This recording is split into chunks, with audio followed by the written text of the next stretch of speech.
abanye bathi Vera the Ghost. Maningi lamaplazi ngigquma kule boat angithola bafethu.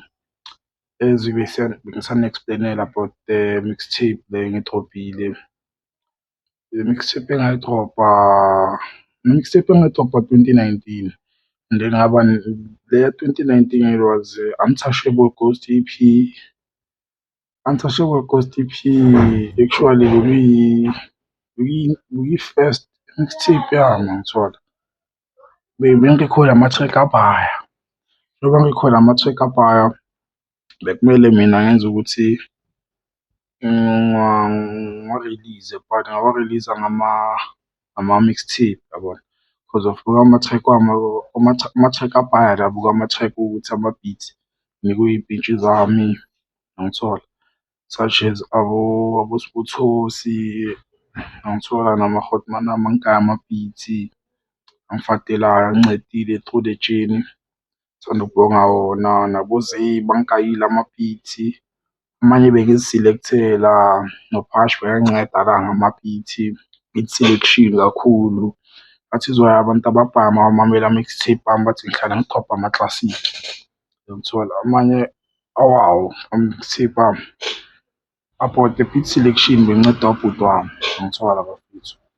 Into emele nihlale niyicaba ngeke ngithathe wonke ama-credit, kumele ngi-credit-e nabanye abantu ebengisipana nabo to amanye ama-mixtape engisipanile through the journey. Ngincanywa ne-support yenu bafethu kakhulu ngithola even though kunama-channel abhaya but this one is the main channel enizongithola kuyo. Sonke i-stuff sami uzosithola kule channel. Lawa amanye ama-track lawa bengiwa-release-a bekungama-free tracks kahle kahle yabo. So those tracks ama-track owukuthi vele bengisaphusha i-marketing ukuthi ngicavele you-understand. Ngihambe ngisalula i-skill yabo. Ya singayibeka kanjalo zi-warm up skill. Ya ngithembisa ukuthi ngizonigaya isipani esibhaya through the journey of music bafethu yabo. Ya about everything ka-mixtape angifuni ukunibreak-ela down about ama-lyrics we-Holy Dish. U-Holy Dish i-beat lakhona laza ngo-Fork and Knife. U-Fork and Knife umrapha wokuthi awuthami engisipane naye esikhathini esibhaya yabo. Holy Dish ukuthi athi abizwa M_P_Z la uthi le M_P_Z ino-release ama-beats ama-instrumental beats ama-free beats angi-understand athi noma ngaba i-challenge abarapha barephe kuwo so that naye azokwazi ukuthi a-select ukuthi angakhetha bani angasipana naye. So umuntu ongazisa kuye i-M_P_Z uFork and Knife bafethu. Fork and Knife shout out to him uye umuntu owangicabisa ama-beats weka-M_P_Z ukuze sigibele i-Holy Dish Grand i-chorus ize ngo-Fork and Knife. Mina ngaza ne-verse ngaza ne-first verse angi-understand athi nizogibela first verse nagibele second verse and then ekugcineni sidlala nge-dialogue angi-understand. Sidla nge-dialogue lapha ekugcineni njengoba vele ku-dialogue i-dialogue ngincane ukubhala naye kakhulu angi-understand. Ngincane ukubhala naye kakhulu and then kuwukuthi yena siwumuntu oncane ukubhala uncane noku-freestyle angithola. Ethi ntwana nali i-flow eli-so angithola. Nami ngijabule nami ngimzwisa i-flow eli-so angithola. Athi leli silishaya kanje nakanje angithola. Ekumele siligibele kanje. Uye umuntu o-directed the whole song ye-Holy Dish angi-understand.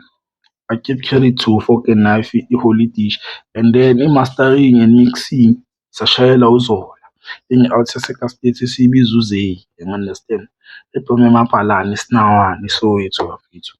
So studio lesa sikhipha i-best quality manifuna ukucava ukuthi nifuna i-quality e-grand about music hhayi nge-rap kuphela even afro even i-house music even amapiano ngiyawachaza wonke lamajanda but nizothola i-quality emjotho kumele kuZay uzonimotshisa kamnandi bafethu uZay yabo.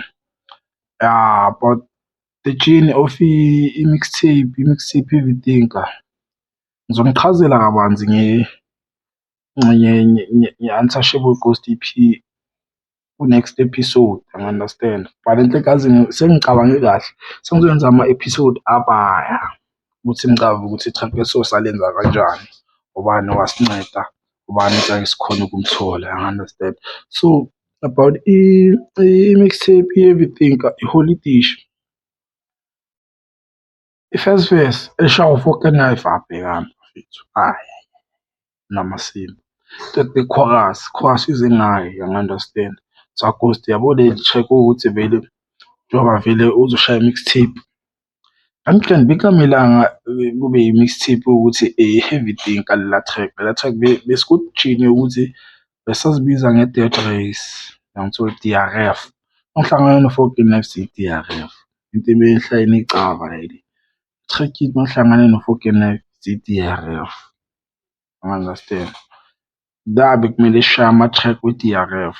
So about isikhathi ne-studio time, izinto ebezisipayisisa lezo cause besingakabi ne-equipment, abantu basafuna ukusi-charge iy'mali ezinkulu for i-studio and stuff, yabo. So uze wasigaya ithuba lokuthi sirekhode, wajabulela ukusipana nathi on that journey of that mixtape cause of uze ngisipane naye ngisipane kakhulu ku-Untouchable, urekhode i-Untouchable Ghost EP yonke, abopoka, abo-Baby, abo-Kasi Superhero, sibayenzela. We could name them, abo I Want Them. I-introduction ngishaya edladleni nje because of lapho bese ngizibhildela nami i-studio sami, angi-understand. So Everything ngizishayele yona yonke, angi-understand. I-produce-we yimi yonke, angi-understand. I-mixing ishaywe yimi yonke, ne-mastering yakhona ye-Everything. That's why ngithi ngifuna ukunibreakhela yona down, ningabi confused, angi-understand bafethu. It's your boy uGhost, Vera the Ghost. Ngibreaka down ijini kaVera the Ghost. Inja kagogo ngizoyibreaka down isikhathi mesiya bafethu.